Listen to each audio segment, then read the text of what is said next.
Just make sure I have it right. Okay, so we are recording. Welcome everyone. It is great to see names and faces. What we'll do this morning is we'll talk a little bit about our Thursday afternoon workout to get your input on the way to move forward with that.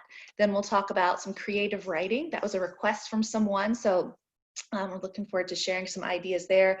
And then we'll do some upper body stretches and breathing and finish with what's called a metta meditation. So welcome as people continue to roll in. And just to start us off, on Thursday afternoons at 4:30, we've been having a workout, a Zoom workout that is designed for sweating and smiling. So it is definitely a jump around, full body, get your heart rate up kind of workout. There are modifications throughout it that you can choose, but we're just looking forward to how to proceed, whether it's that high intensity workout on Thursday afternoon we want to continue, or if there are any other requests. So let's just take about a minute or two, and if you have requests for a workout, whether it's yoga, the high intensity training, a dumbbell workout, if you would just type it in the chat box if you have any interest in continuing with that. So if it's something that you don't have a specific idea but you've enjoyed it, you can type that in to keep it going. We're just looking for feedback and input so that we are offering activities that appeal to you. And good morning as people roll in. So we're just going to talk about our Thursday afternoon workouts and how to proceed with that, some creative writing, some upper body stretches and breathing, and then finally some metta meditation. So just starting out, if anyone has any requests for a Zoom workout, whether it's in high intensity, more cardio workout, dumbbell workout, yoga style movement, feel free to type it in. And I don't see anything in the chat box, so we will go ahead and move forward to talking about creative writing. So I'm going to share my screen, I hope. Always, let me try one more time. I don't know what happened. Sorry, you all. I hope you can still see me because my computer just... We can see you. You can see me? Okay. I'm not sure exactly what's going on. If my sound drops out or something. Would you like me to share my screen? Let me see. What is... I'm going to try one more time. Okay. Okay, now can you see a blue sheet? Okay, great.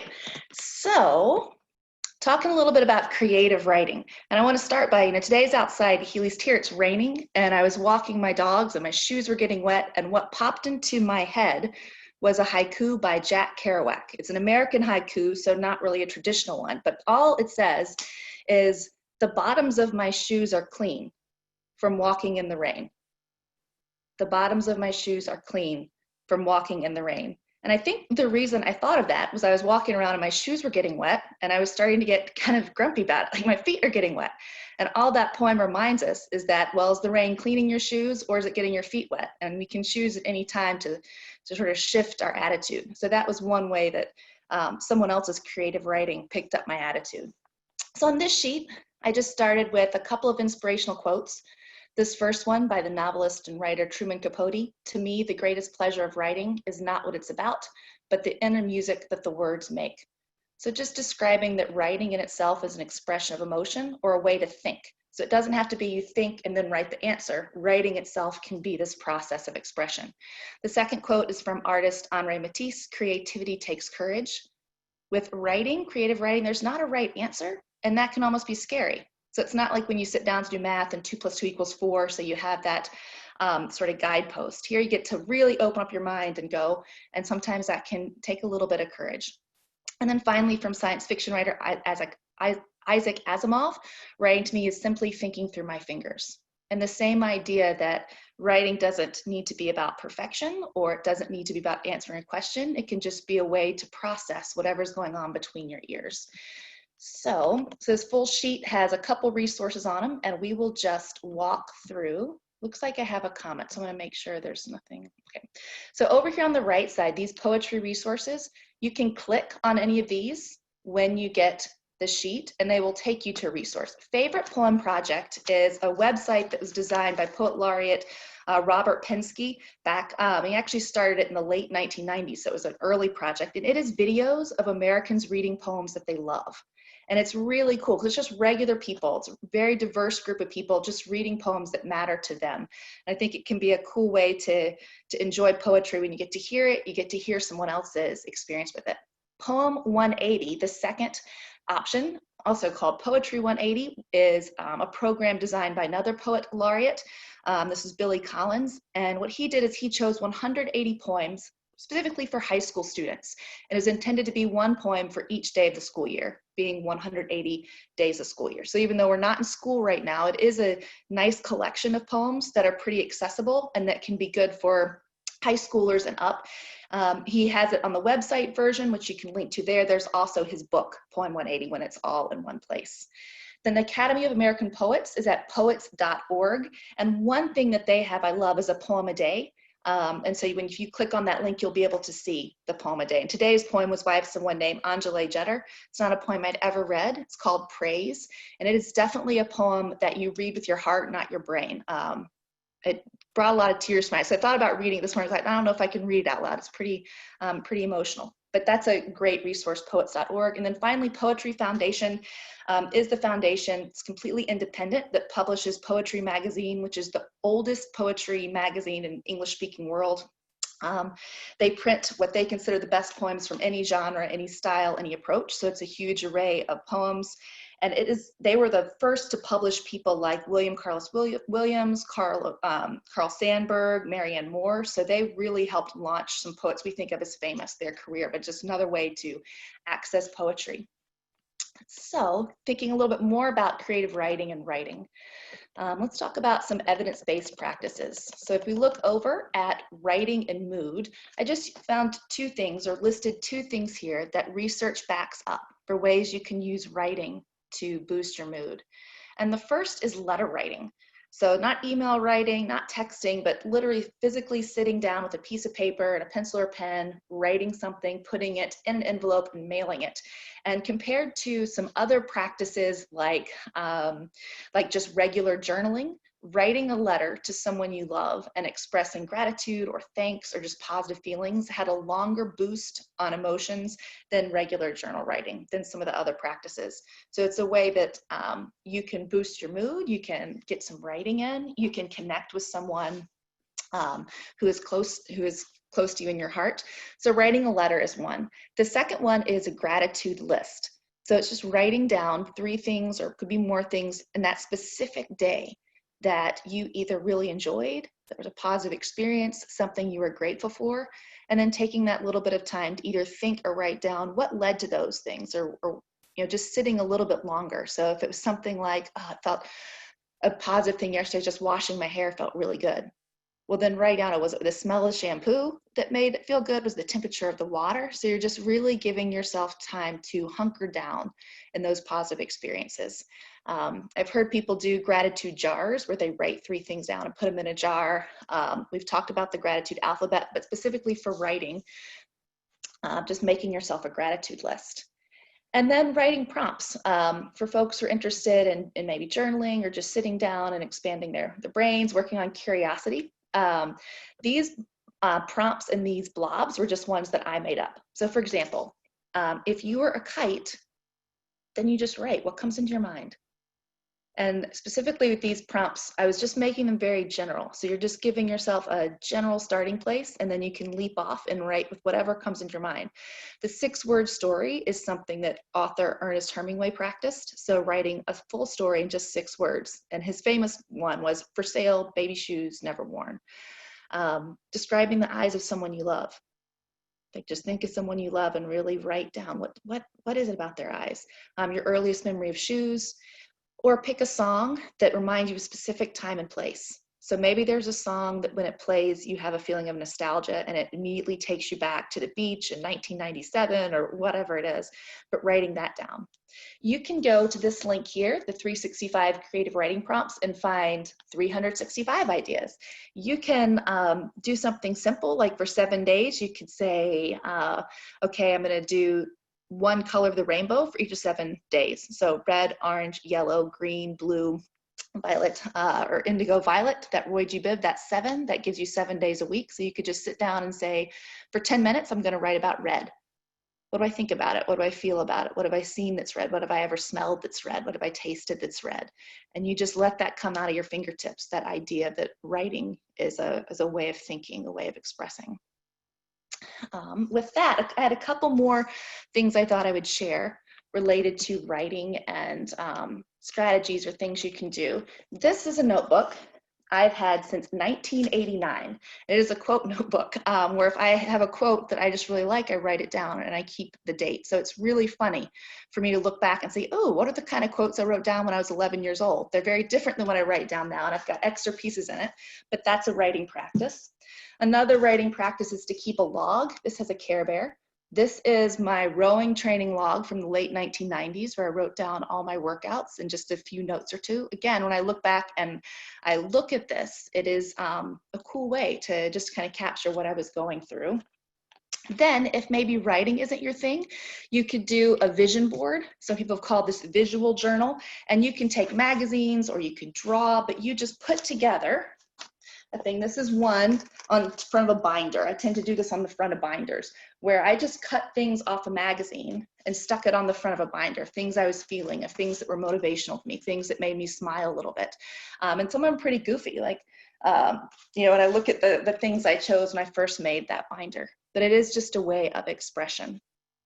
Does anybody have any writing prompts or creative writing tips they would like to share in the chat box?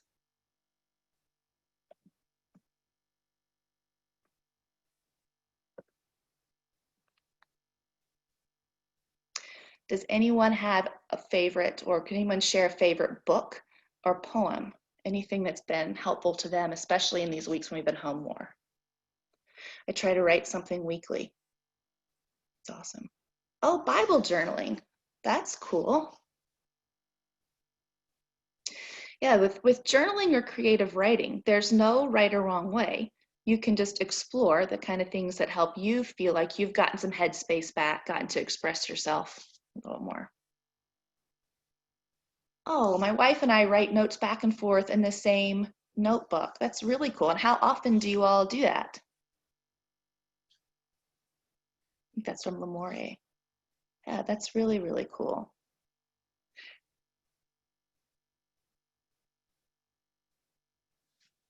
Being outside usually prompts stillness for a poem to go through. We try it weekly, sometimes it goes longer. That is so cool. What a you know, sort of artifact of your life to be able to have and share. And maybe we'll go back to poetry for just a second, because one thing that people have asked me before is, you know, sort of how to read a poem. And I think poetry can sometimes seem almost intimidating, because poets are often trying to find words for things that are hard to discuss.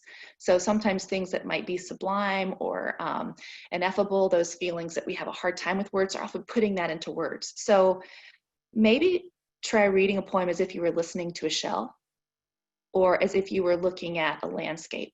So it's more something you're noticing, absorbing, or observing, as opposed to something you're trying to analyze. So when you come to a poem, instead of saying, well, what does it mean? You just sort of let yourself empathize with the narrator and listen to what he or she says as if you were listening to a friend. And if a meaning comes to you, great. If not, no big deal either. You can just move on. But I think if you think of it more as the way if you were, you know, Samantha had written it, when you're outside, stillness comes through. It is just, you know, like looking at a lake in the morning and seeing what that brings to you, or listening to the rain, or listening to a song. We got a couple more things in the chat box. Write while listening to music. Yeah, and that actually goes with that writing prompt of a song, a time and place. Maybe there's a song that reminds you of something or that really resonates with the way you feel. I write weekly cards, the shut-ins in my church. Writing even cards has always helped calm my feelings. Yeah, that is a great way to operationalize the writing letters, is just really sharing your feelings with others. And I wrote an illustrated book for my granddaughter. Now I'm requested to do one for my grandson. Oh, how wonderful. That is one that will definitely be a keepsake for them. That is wonderful. And then poetry, reading, writing, writing and rules of grammar. Yes, grammar can actually be really fun. We think of, okay, gerundives and all these things that can be tools. If you're looking for, you know, the classic grammar book, it's Strunk and White's book. I think I actually have it over here. I do. Elements of Style, Strunk and White. So if you're looking for a grammar book and one that's the most sold in the world, there it is. Oh, a prayer calendar. That's beautiful. That is a beautiful way to write. Yeah, elements of style, Jerome. Thumbs up. That's exactly it. Exactly it. So just this huge variety. Yeah, with the prayer calendar, that's really a beautiful, beautiful expression. Yeah, any other ideas before we move on of ways to use writing to have that connection to what's going on between your ears, to be able to express love, to be able to generate positive feelings, or just really notice maybe even the negative things that are there?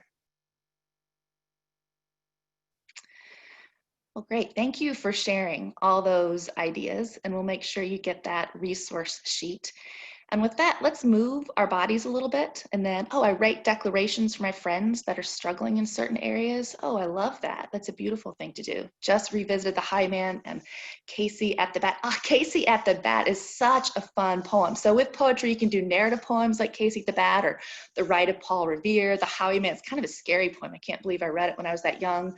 Shel Silverstein, you know, if you're looking for books to share with children, or Robert Louis Stevenson's Children's Book of Verses. I have a book of about 150 prompts. It is called Reflection of a Mother's Heart. I started in April writing about 10 to 15 entries a month. So next year on my son's 25th birthday, I plan to give him this book so he better understands my life history. Wow, what a keepsake.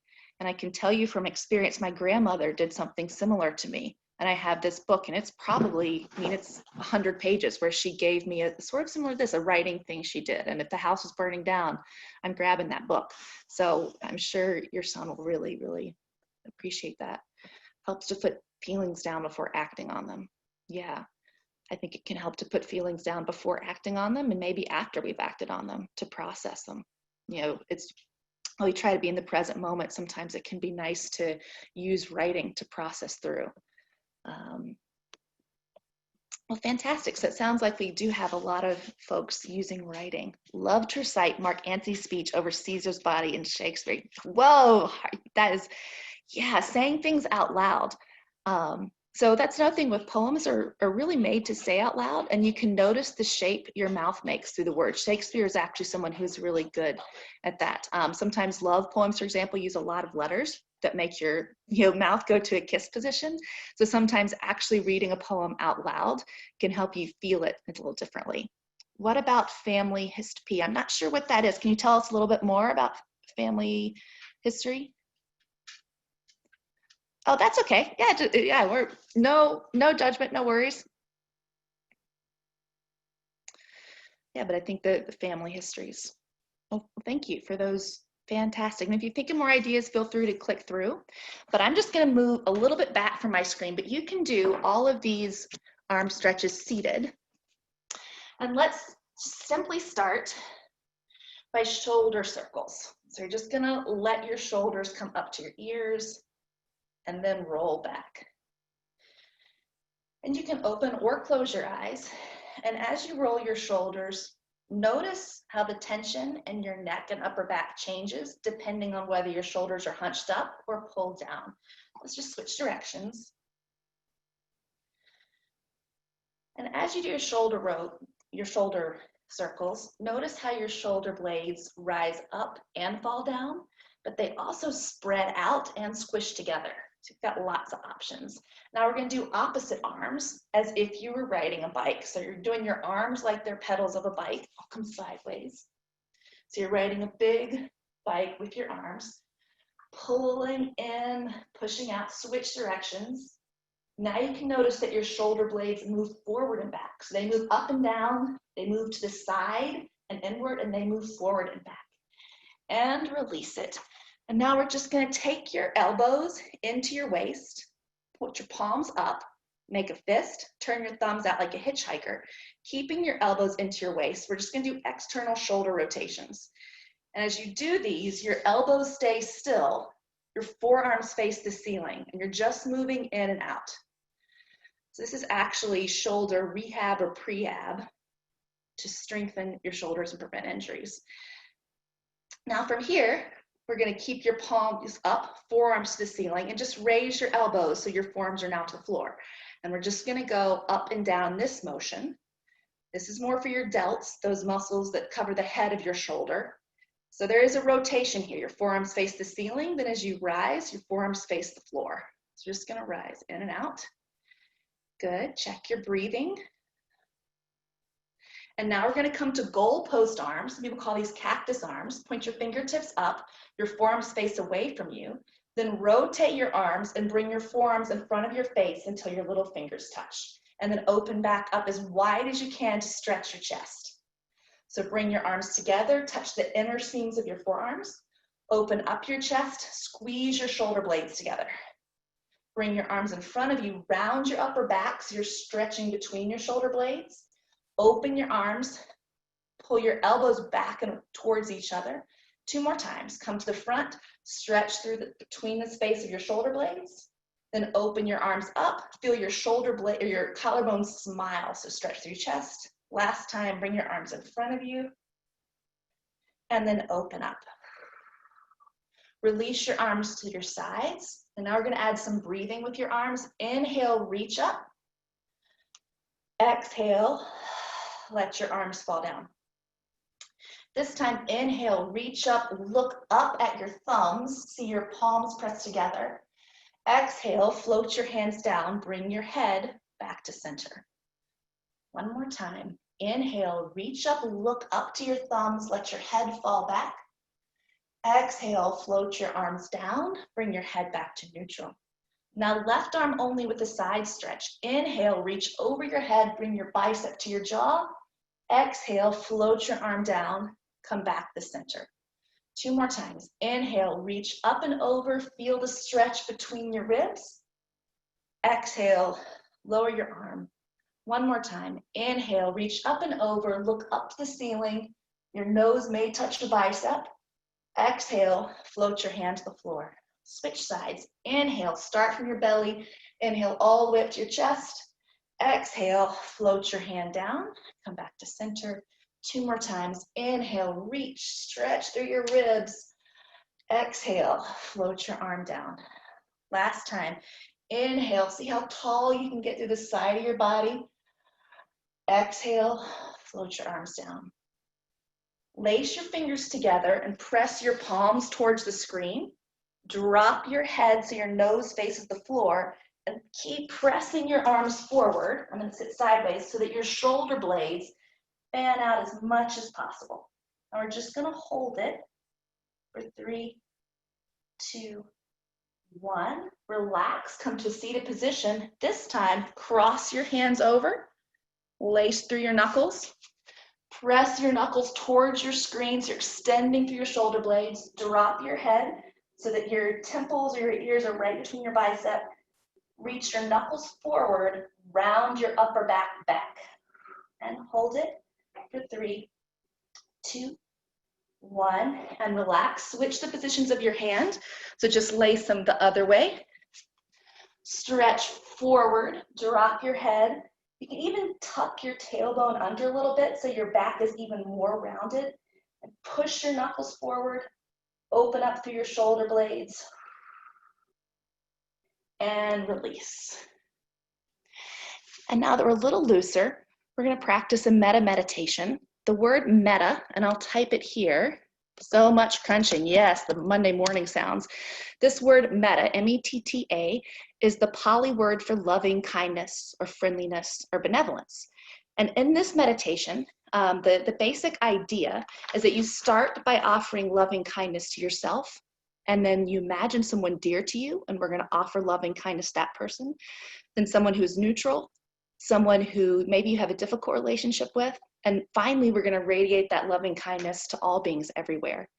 At any point, if your mind wanders, it's no big deal. Just say to yourself, no big deal, and come back and try to connect to your breath and my voice. We're going to do a shortened version today, but there are many, many versions of this. There's not a strict script. So with that, I invite you to find a comfortable seating position.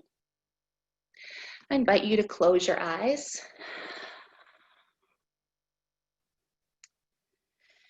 And slow down your breath. Deepen your inhale. Deepen your exhale. slow down your breath even more,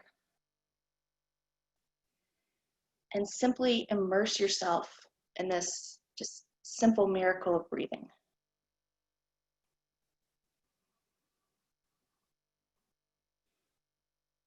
And as you breathe, begin to offer loving kindness to yourself by silently repeating these 3 phrases.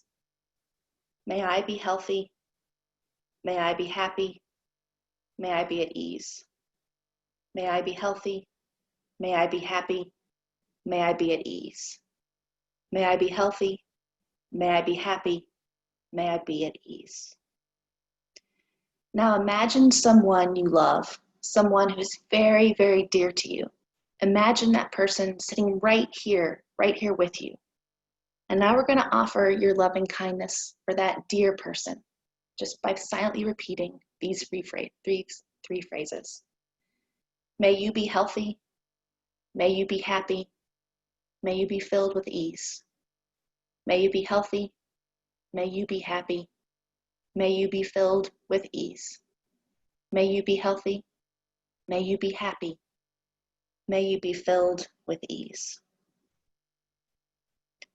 Now imagine someone who maybe you see that person often, but you don't know that person very well. It's more of a neutral person. And we are going to extend our loving kindness to that person by repeating, may you be happy. May you be healthy. May you be at ease. May you be happy. May you be healthy. May you be at ease. May you be happy. May you be healthy. May you be at ease. Now imagine someone with whom you have a difficult relationship. Imagine that person sitting right here with you.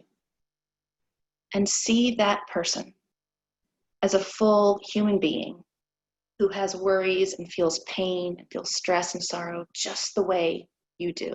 Imagine this person having triumphs and struggles and hardships, and offer that person your loving kindness. May you be healthy. May you be happy. May you be at ease. May you be healthy. May you be happy. May you be at ease. May you be healthy. May you be happy. May you be at ease. Now finally, let's open our loving kindness in all directions to all beings everywhere. All people who live in struggle and abundance, who feel joy and sorrow. And let's repeat to them. May all beings everywhere be healthy. May all beings everywhere be happy. May all beings everywhere be filled with ease. May all beings everywhere be healthy. May all beings everywhere be happy. May all beings everywhere be filled with ease. May all beings everywhere be healthy. May all beings everywhere be happy. May all beings everywhere be filled with ease. And now we'll just take a moment to really bask in the warm glow of this loving kindness. Feel your love, your goodwill, your positive energy radiating from your body in all directions. As we sit for a moment and deeply breathe, just really let yourself bask in that golden glow. Keeping your eyes closed, deepening your breath, sit within that glow right now.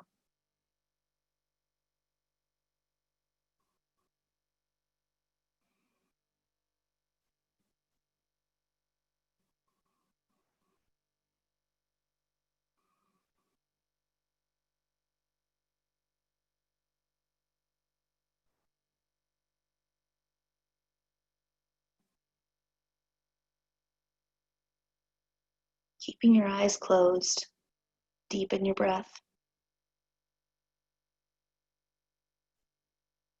Notice how your rib cage expands in all directions with each inhale, and how your ribs knit back together with each exhale.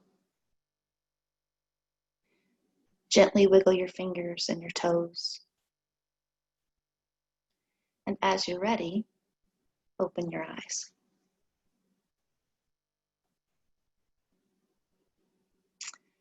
Thank you so much for being here this morning. It's right at 9:30, so I'll stick around for a couple minutes. If anyone has questions about the meditation, about writing, or about Thursday workouts.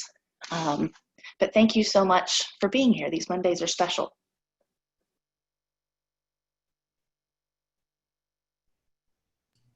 Thank you, Abby. Thanks all. Abby, that was great. So glad you enjoyed it. So glad you were here. Thanks all. You are awesome. Oh, thank you. All right.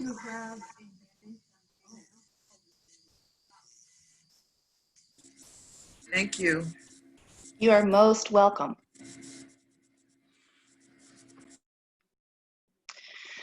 So we have a question, what is the best way to learn about metta meditations? We can send some resources on YouTube. There are some pre-recorded things you can listen to. I actually have a sheet about metta meditation that I made for another group, so maybe I'll send that to Austin or Dr. Harden and she can share it. But with metta meditation, you just pick 3 phrases that matter to you. You could pick any words. I used healthy and happy and ease, but you could use strong, you could use peaceful, you could use kind, you could use loving, any words, and you just repeat those starting with yourself and then someone you love, someone who's more neutral, someone who you have a hard time with, and then to all.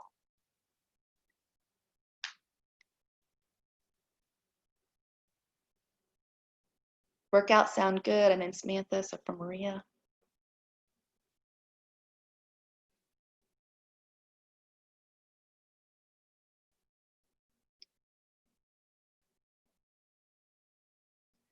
Again, thank you all for being here. It's really wonderful to have this energy that you all bring and that we can share.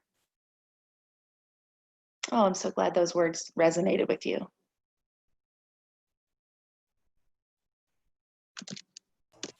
Thank you. What a lovely way to start the week, basking in the glow of that vibration. I'll email you guys soon. Thank you.